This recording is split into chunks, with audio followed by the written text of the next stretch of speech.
some truly special, someone who has brought laughter, warmth and imagination into the lives of countless readers and school life in the most delightful way. While each book revolves around a different event, like a cricket match or sports event, what remains constant is the laughter, mischief and energy that her readers love. Khyrunnisa A's writing is filled with warmth and wisdom. Her style is crisp, humorous and deeply engaging. Whether she is writing for children or for adults, she often uses school settings and sports teams to connect with young readers. But beneath the fun and laughter, there are always subtle life lessons. Her achievements are remarkable. From being the author of multiple best-selling books, she has also won several awards, including prizes in national story writing competitions like the Children's Book Trust Competition. She is a regular contributor to major newspapers and magazines and has even written for The Hindu's Young World, inspiring young readers for a decade. She was born and raised in Khyrunnisa, Kerala. She pursued her education in English literature and earned her master's and MPhil degrees from the University of Kerala.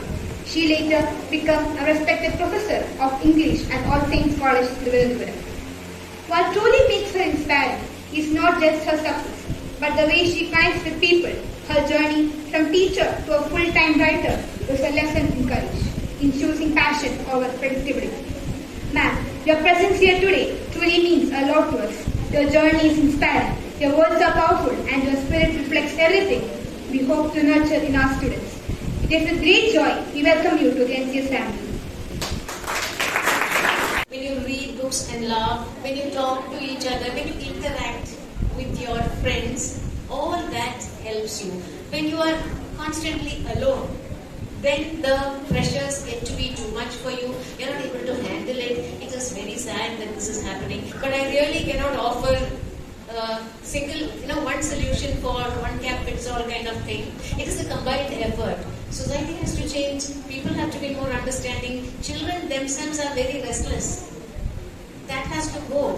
You have to understand, you have to be more settled in your life, and you have to get support from your parents, from your teachers. What parents do? Have you heard of helicopter parents? Have you heard of this term, helicopter parents? Helicopter parents are parents who are hovering around their children all the time like a helicopter, telling them, do this, do that, do this, do that. They give them whatever is necessary, but they don't have the freedom to do what they would like to do. Every move is monitored by these parents. They will give them the best of food, they will give them the best of presents, best of clothes, but what the child really needs, they don't understand. So they push the children to do something. So that is no point my telling you this, because it's your parents who should be listening, not you. But that is one of the reasons. Then, of course, the fact that you need very high marks to get into good schools, good universities, get good jobs. So our system is like that. That system has to change. I can't do that. But so within this rather a system which is pretty faulty, we have to look for ways in which we can overcome this. Alright, so it's up to the all of us together have to do that. And children, please be children. Enjoy yourself. In school, have a good time. Go to your club and enjoy yourself. Your teachers are there to help you. As your principal said, we have working clubs. I knew you have working clubs. We didn't have working clubs in our college. Not all the clubs. 2-3 clubs used to work. So all that you have to do, and I'm sure you will manage. Another thing you can do is, if you feel low, talk to somebody. Alright? Don't talk to your machine and try to find out what. Don't go to Google. Google auntie won't help you. You have to go to an actual auntie or an actual human being and talk to somebody who can understand you. Right? I like your speech very well, and you know what we want and what we like. Thank you very much. Thank you so much. So, any questions from your side? What is your first book?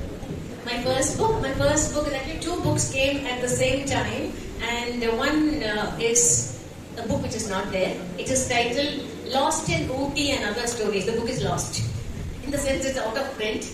But House at Butterfingers, I would say, is my first novel. It was published by Penguin Random House, and that is a cricket-based novel. That's my first novel. Which is your favorite book and author? That's a little difficult.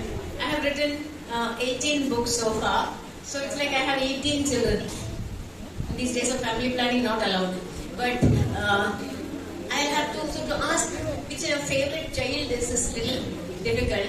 But among these, I can tell you a few that are my special favorites. How's that, Butterfingers? Because it's real fun. It's my first book.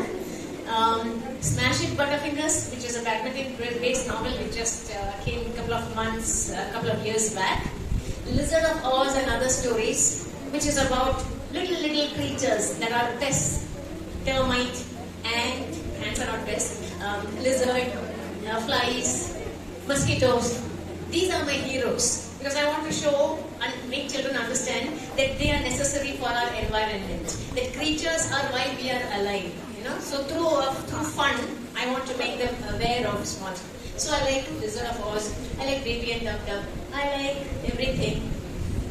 I hope you will also read and enjoy my books, right? My Tongue in Cheek, which is a fun book for adults that you can read and enjoy. Chuckle, Merry, Spin. Does it remind you of anything? Chuckle, Merry, Spin. Any echo? Yes. Huckleberry Finn. Yes. Huckleberry Finn. This Chuckle, Merry, Spin, Us in the US. That is my second book for adults. It is a humorous travelogue about our first visit to the US. Chuckle because it's fun, and merry, and chuckle because you laugh, merry because fun, spin because we were going around, we went to 6 states, so we thought, and it is USA. So we thought we will take, we will change a very famous book written by an American, Mark Twain, and that is how chuckle is. So you didn't really get a proper answer. What I'm saying is I like all my books. When you start reading the book? When did I start reading a book? Well, I went to school in the 2nd standard. My education is incomplete. I didn't do LKG, UKG, 1st standard. But I went straight to the 2nd standard, not because I was brilliant or anything, but I told my mother at home I don't want to go to LKG because they are only making you eat, powder your face, go to sleep, I want to study. Now I would be very happy to do that. But at that time I said very grandly, I want to study. I don't want to go to school, and my mother taught me at home. So from 2nd standard, it was Maria Hills Convent, we had a library in school. So they would make us take a book every week. I started reading. Then at home, we always had a lot of books. All my sisters used to read. I'm the 8th child, youngest of 8 children. So 7 girls and 1 boy, poor boy. And so all of us read. So naturally, see, for you to read, you must come from a house that has books. Will make a good reader. Your parents should read. There should be books around you. So that was why I started reading the 2nd standard. Okay. Thank you very much. Next question. I have an answer to grade 6. Beg your pardon? Grade 6 you are. What's your name? Evelyn. Evelyn. And my question is that Amrina in the Indian scriptures and Tawheed in the Quran highlights non-duality or oneness. Then why don't people realize it? What a question. What I would like to say is that the best religion is the religion of humanity. Whatever it is, whichever religion you belong to.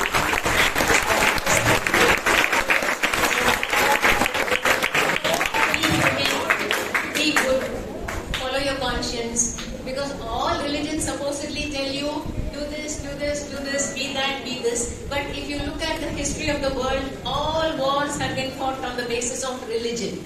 So there is no question of one religion being better than another or one religion being worse than another. So the best thing is be humane. That is what I would like you to be. Thank you very much. Actually, I am curious now about one thing. See, I have seen my teachers, even the literature teachers, they are very much interested even in writings. But they always say they don't have time. So how did you manage to cope up with your passion as well as your professional life?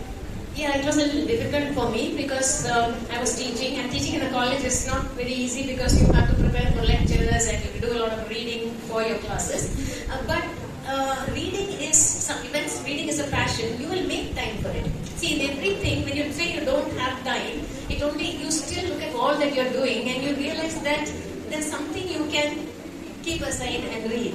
I have this bad habit of reading when I'm eating. I'm so sorry to tell you this because your parents may not allow it. My mother used to be very annoyed with me, but they never stopped me. I used to read and eat. My mother, because she says, first, you're not enjoying what I'm reading and what she's making. Because I don't even, you are eating automatically, your interest is only in what you are reading. But when what she has made is burnt, she's very happy. I don't notice that the food is not particularly great. So I read, even now, I read newspaper when I am having my breakfast.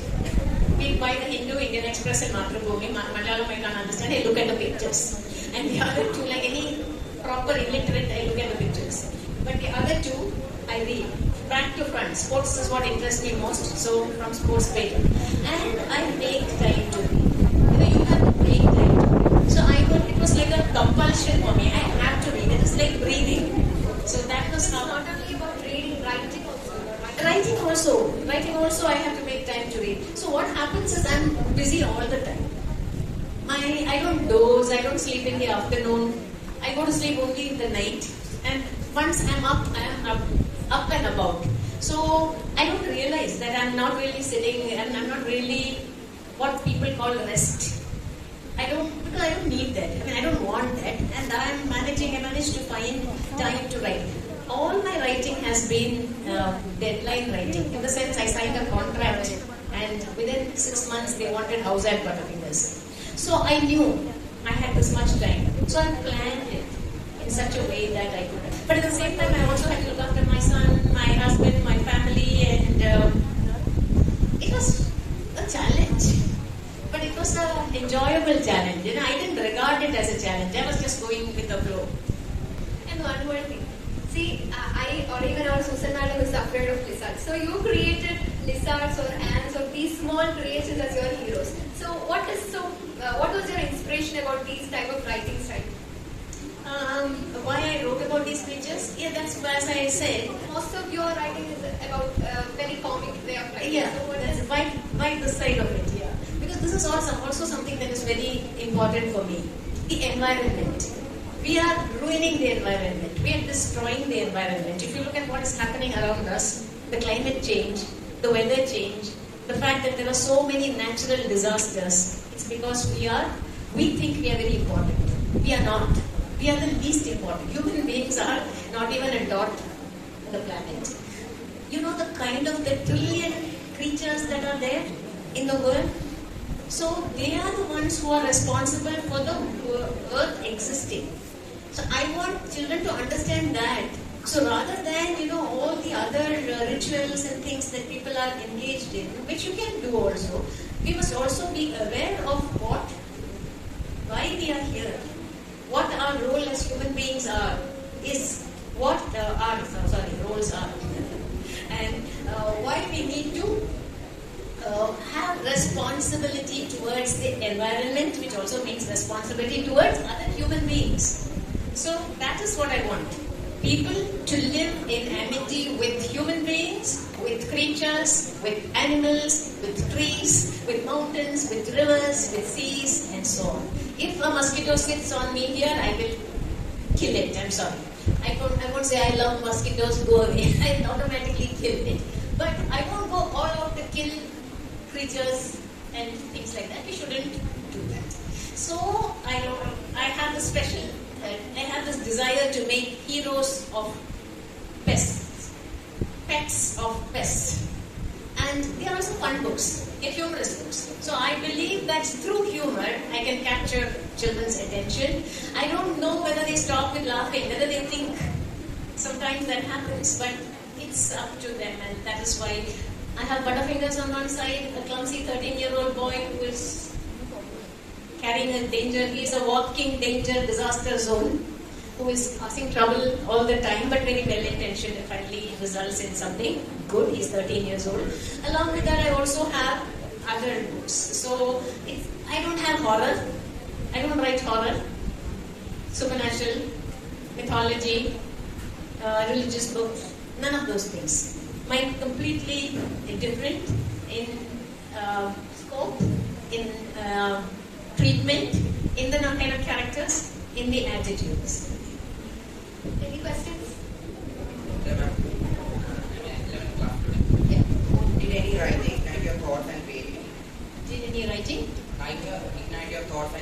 writers, see, when you read widely, what happens is all that you read goes and stays there and influences you in some way. But if you want a special influence, kind of indirect influence, I would say it is P.G. Wodehouse.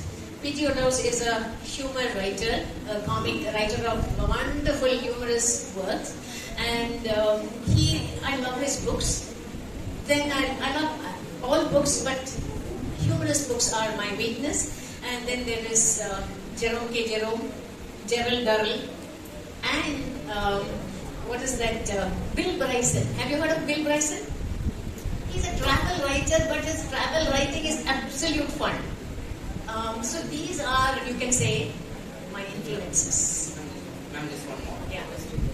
How do you see the lifestyle of new generation?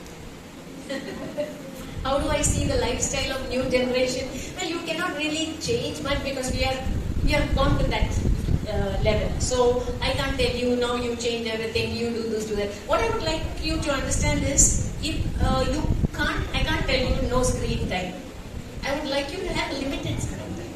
So limited screen time to read. You must keep some time to read actual books. Hold the book, tactile, very, very important. Because you know what's happening now. I went to an ophthalmologist recently to check my power and so on. And she says, you do not know how many children are coming with eye problems. So many. She said, just multiplied, and it is only because of this screen that they are using all the time. She says she's worried about what's going to happen. So what I would like you to do is also give some time to play. Actually go to the ground and play. I know now there are no grounds.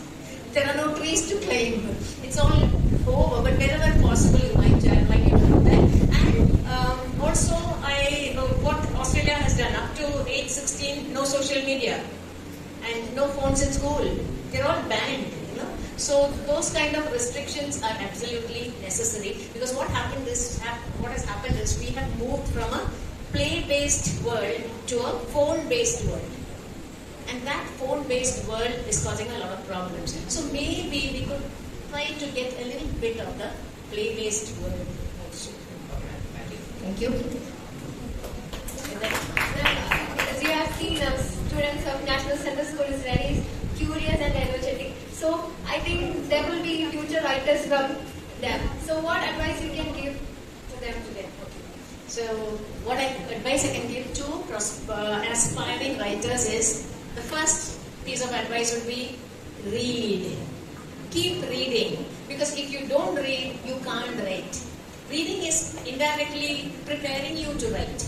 Because what you do when you must read for what are you reading? Give me one word. You read for? I know you will say to improve your language, to get ideas, to get knowledge. All that will happen, but you are reading to enjoy yourself. You're reading for pleasure. That's why we read, right? We are reading because it's giving us a lot of joy. So anything that you get joy out of, you will remember. When you study, you're studying to pass an exam. The day after the exam, you will forget. But when you read something which you are totally interested in, it will stick. So read widely, alright? Keep reading. It will introduce you to different types of writers, their styles, your language will improve, you will know how to approach writing. So that is number one. 2, keep your eyes and ears open.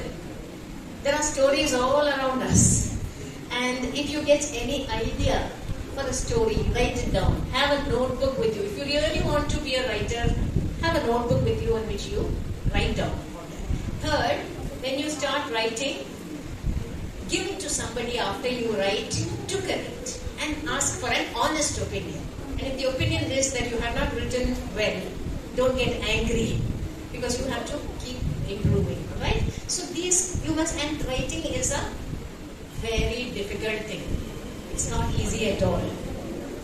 Put your seat of your trousers on the seat of your chair. That is what Arnold Bennett says. Apply the seat of your trousers on the seat of your chair and write. So perseverance, hard work, and finally you will have a book. Thank you very much. Last question. Thank you so much, ma'am. It was very thoughtful and exciting for all of us. Thank you very much too.